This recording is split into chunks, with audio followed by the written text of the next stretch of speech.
बच्चों आज हम सीखेंगे आव्यूह विधि द्वारा समीकरणों को हल करना। एक क्वेश्चन है इसमें जो हमने लिया है एग्जाम के तौर पे। 3x + y + z बराबर 1 पहली समीकरण है। x - 2y - 3z बराबर 1 ये दूसरी समीकरण है। और 3x + 2y + 4z = 5 ये तीसरी समीकरण है।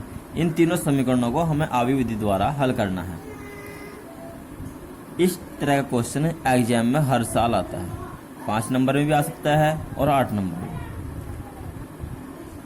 आपकी एक्सरसाइज में ये क्वेश्चन सारणी में सबसे लास्ट की एक्सरसाइज में मिलेंगे। आपको इनकी अच्छे से प्रैक्टिस कर लेनी है बच्चों, क्योंकि ये 100% आएगा एग्जाम में। हल करेंगे।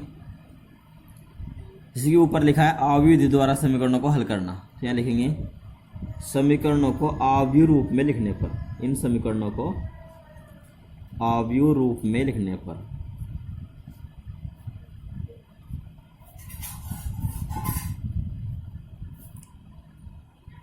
पहली समीकरण है, देखो तरीका समझ लीजिए।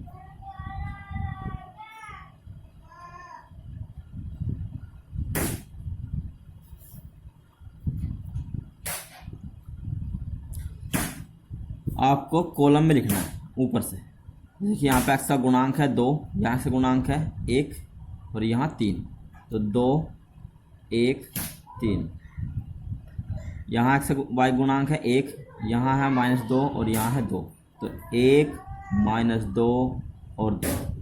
फिर इसी प्रकार z के गुणांक को लिखेंगे 1 -3 और 4 इंटू यहाँ लिखना है आपको x y z बराबर 1 1 5। आप चाहे तो गुणा करके इसे चेक कर सकते हैं। गुणा करने का तरीका है पहली पंक्ति पहला स्तंभ, यानी कि इसकी गुणा इसमें, 1 की गुणा y में और 1 की गुणा z में। पहली पंक्ति पहला स्तंभ, 2 एकम 2x, फिर प्लस 1 की गुणा y में करेंगे y, प्लस 1 की गुणा z में करेंगे z और बराबर 1। पहली पंक्ति पहला स्तंभ, ये गुणा होकर समीकरण आएगी और बराबर 1, जो कि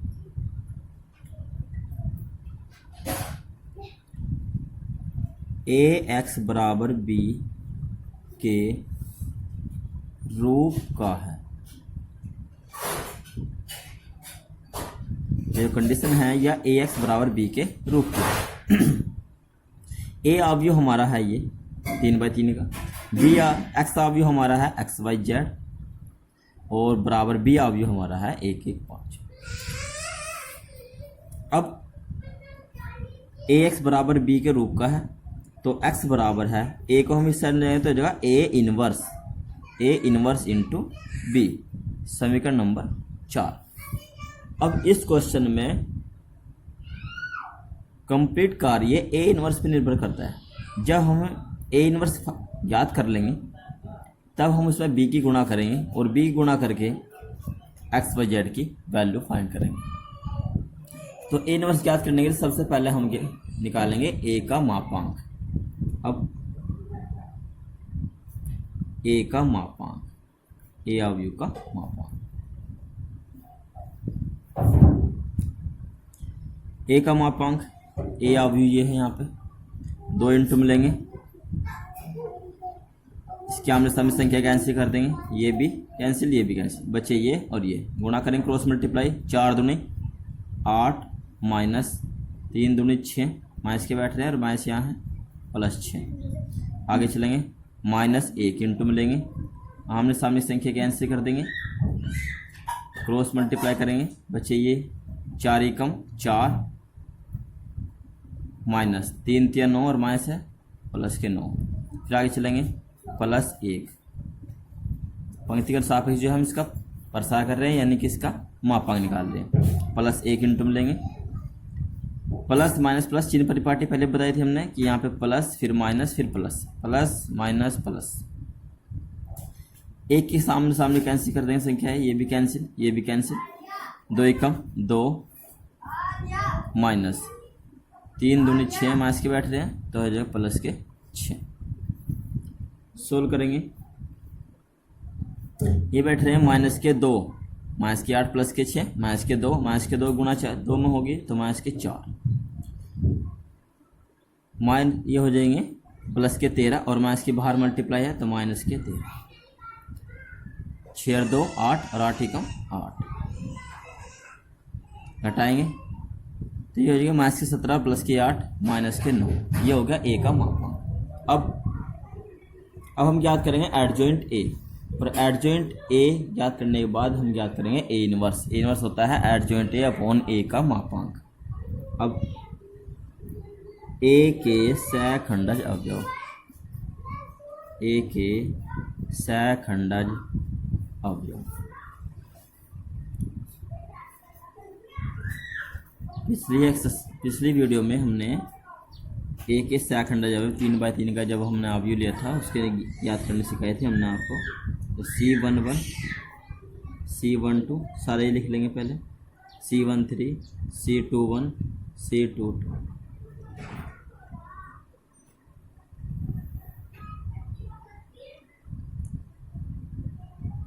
C23 C31 C32 C33।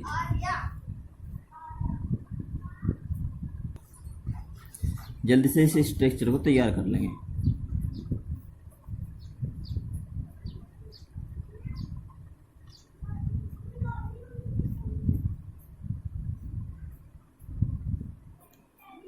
इसमें टाइम नहीं वेस्ट नहीं करना। इन संख्याओं का योगफल यदि सम संख्या है तो यहाँ प्लस आएगा और यदि विषम संख्या है तो आएगा माइनस। तो ये प्लस, ये माइनस, ये प्लस, ये minus, plus minus plus minus. अब C11 का वैल्यू हम निकालेंगे। ये है पहली पंक्ति पहला स्तंभ को कैंसिल करना है, तो यहाँ से हम देख करके पहली पंक्ति पहले स्तंभ को कैंसिल करते रहेंगे।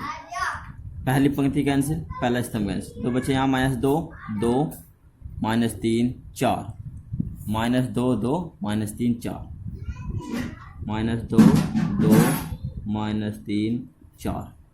इसको सोल्व करेंगे क्रॉस मल्टीप्लाई करके। 4 दूनी 8 माइनस 1 मल्टीप्लाई करके चिन्ह लगाया माइनस का।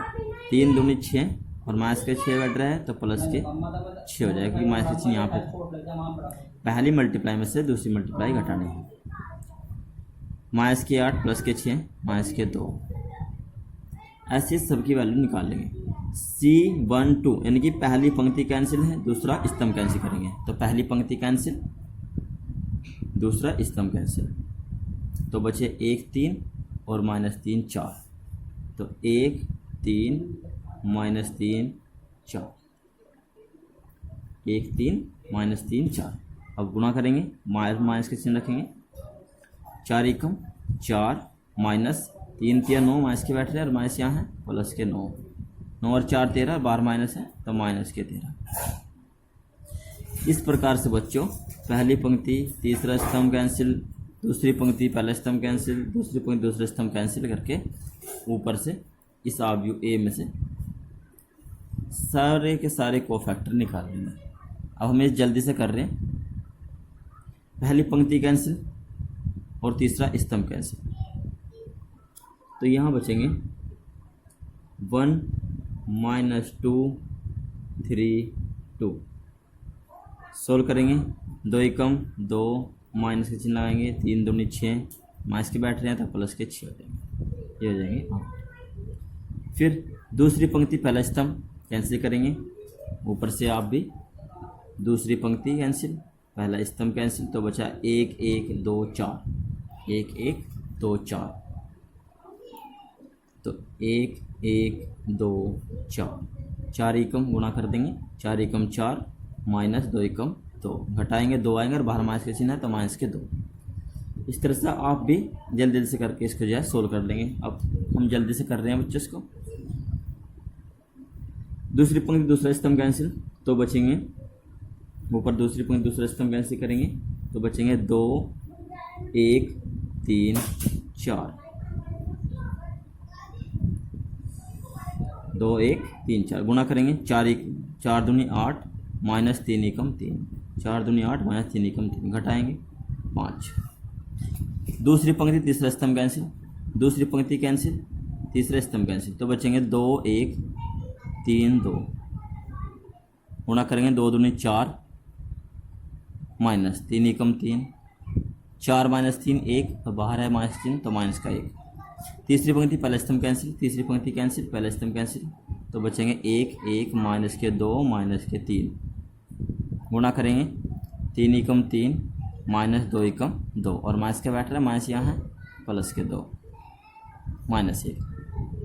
तीसरी पंक्ति दूसरा स्तंभ कैंसिल, तीसरी पंक्ति दूसरा स्तंभ कैंसिल करेंगे, 2 1 1 माइनस 3, गुणा करेंगे 3 दूनी 6, 1 गुणा करके माइनस 3 लगाएंगे, 1 एकम 1, माइनस के 6 और 1 माइनस के 7 और माइनस 12 है प्लस के 7।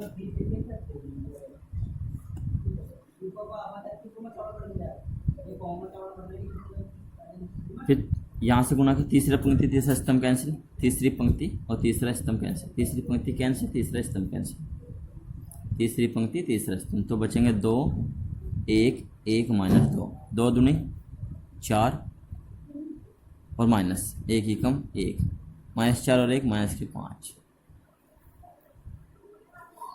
ये आ गए ए के सहखंडज अवयव। अब सीधे सीधे ज्ञात कर लेंगे एडजॉइंट ए, एडजॉइंट ए। देखो हम निकाल देते हैं उसमें ए के सेकंड से निर्मित अवयव, वो हम पंक्ति में लिखते थे। एडजॉइंट ए को आप कैसे लिखना है, सीधे सीधे नहीं स्तंभों में लिख देना है। ये 3 बाई 3 का है तो -2 -13 -8 देना, स्तंभों में लिख देना, आपको सीधा एडजॉइंट ए आ जाएगा। -2 -13 8, फिर आगे -2 5 -1 -1 7 5, ये हो गया हमारा एडजॉइंट ए। अब हम ज्ञात करेंगे ए इनवर्स। अब ए इनवर्स बराबर होता है एडजॉइंट ए अपॉन ए का मापांक।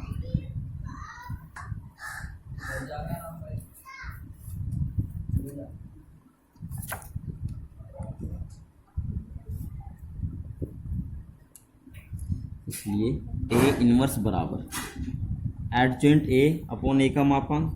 ए का मापांक हमारा था -9, तो -1/9 इंटू एडजॉइंट ए, और एडजॉइंट ए हमारा अभी आया है -2 -13 8, जिसे हम उतार देंगे।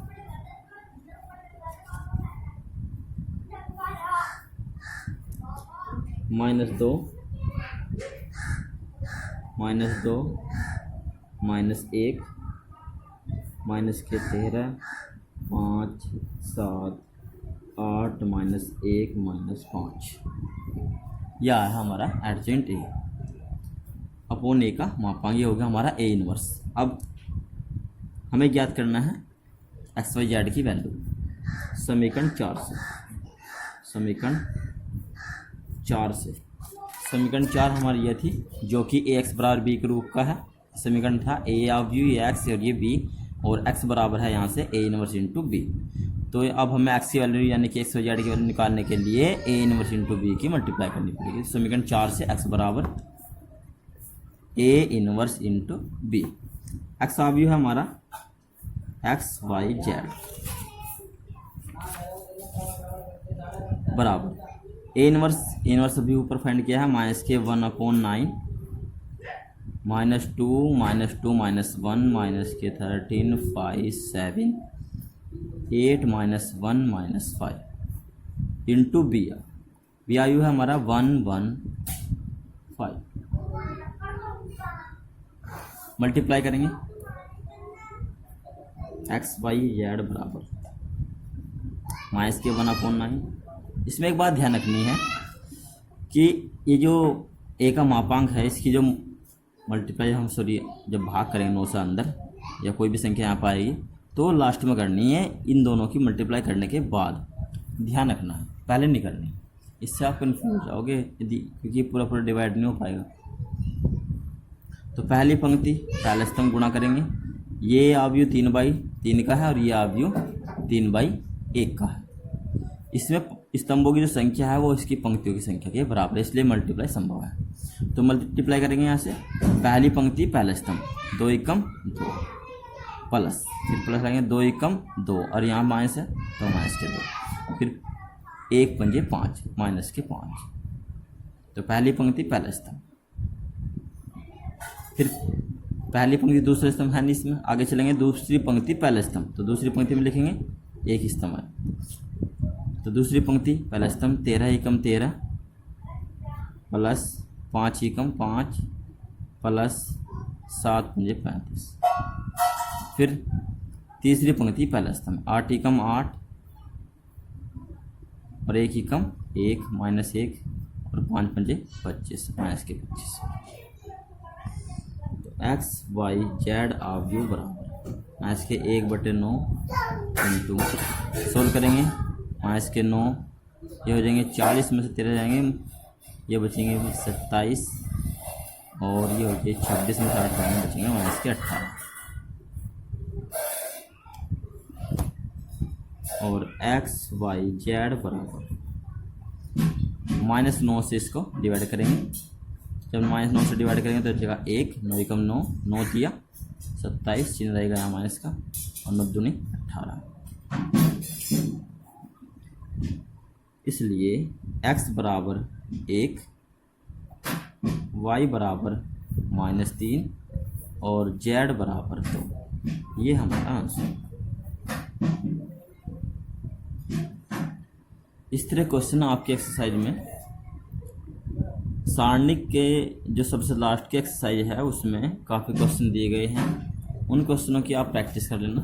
आज की वीडियो में इतना ही बच्चों।